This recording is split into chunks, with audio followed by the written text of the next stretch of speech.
Hello. आप सभी का हमारे चंद्रयान क्लासेस की ऑनलाइन क्लासेस में स्वागत है। ये हमारा आज हम लोग जो हैं हिस्ट्री का चैप्टर 6 भक्ति सूफी परंपराएं के बारे में पढ़ने जा रहे हैं। तो आइए देर न करते हुए हम कक्षा की शुरुआत करने जा रहे हैं। तो देखिए यह यहाँ पे आप देख सकते हैं कि भक्ति सूफी परंपराएं class 12 history by Praveen sir.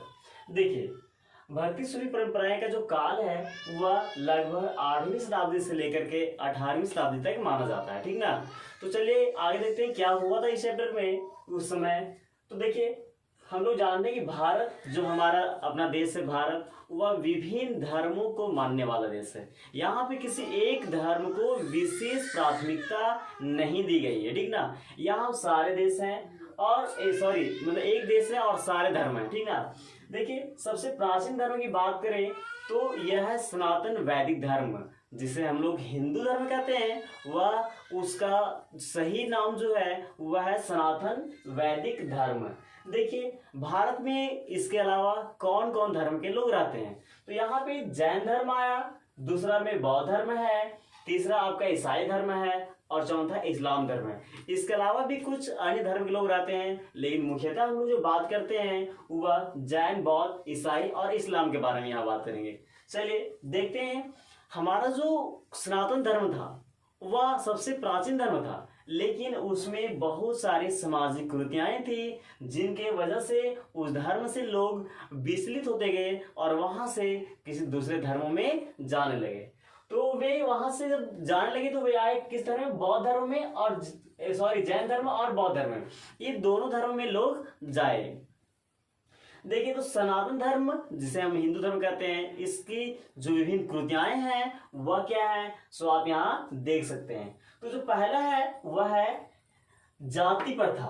Bharat में जो हिंदू धर्म था वह प्राचीन समय से ही क्या है कि जाति प्रथा में बटा हुआ था। तो जाति प्रथा खुद में एक बहुत बड़ा सामाजिक कृति है। इसके कारण नेक्स्ट आता है सती प्रथा।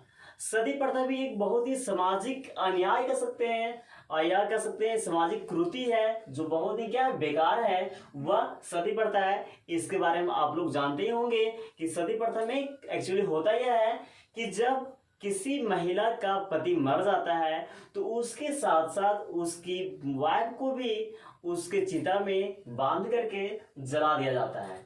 तो यह प्रथा कहीं ना कहीं हिंदू धर्म में था। यह बहुत ही खराब प्रथा था जिसे राजा राम मोहन राय ने इसे बंद करवाया, ठीक है। इसके बाद तीसरे नंबर पे जो आता है वह है भेदभाव। तो भारत में भेदभाव यह बहुत पुराना है, बहुत प्राचीन समय से ही है कि हिंदू धर्म में भेदभाव पाया जाता था। तो उसके वजह से भी लोग क्या हुए कि हिंदू धर्म को छोड़ करके अर्थात सनातन धर्म को छोड़ करके और दूसरे धर्मों की ओर रुख किए।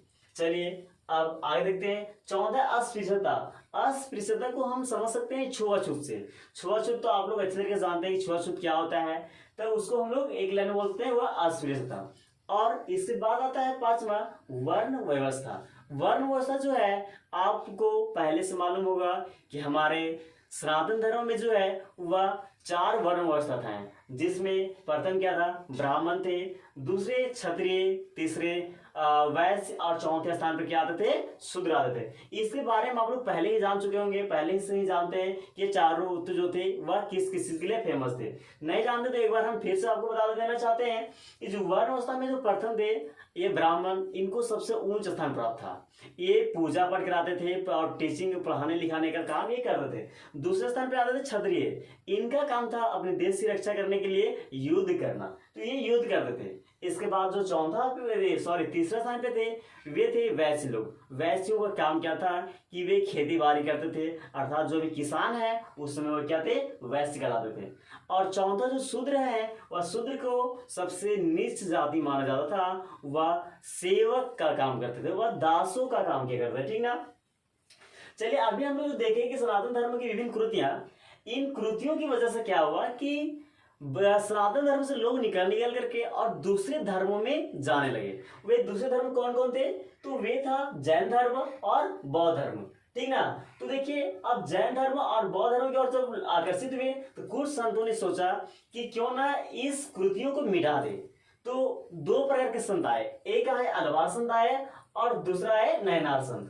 तो एक विष्णु भगवान को पूजा करते थे, विष्णु भगवान को मानते थे, वे अलवार संत कहलाए, और एक शिव भगवान को मानते थे जो नयनार संत कहलाए। चलिए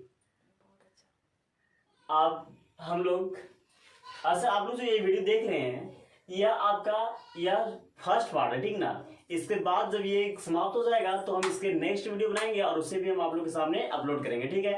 आप लोग उसको भी देखिएगा, पहले ये पार्ट है, इसको आप देख लीजिए, ठीक है।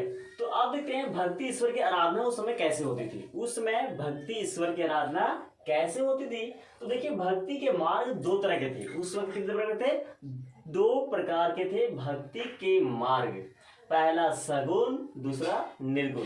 देख लीजिए यहाँ लिखा हुआ है स्पष्ट, सगुण और निर्गुण। देखिए सगुण में क्या था कि लोग मूर्ति पूजा को प्राथमिकता देते थे।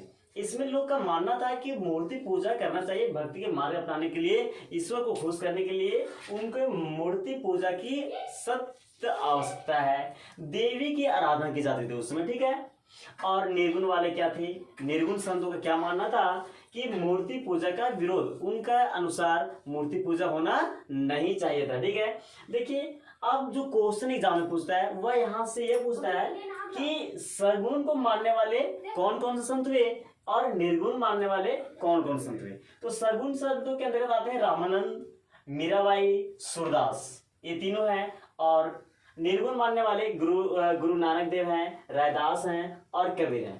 तो आज हम वीडियो पे को यहीं पे स्टॉप करेंगे और नेक्स्ट टाइम में हम क्या होंगे इसके अगले पार्ट बनाएंगे, फिर से आप लोगों को बताएंगे।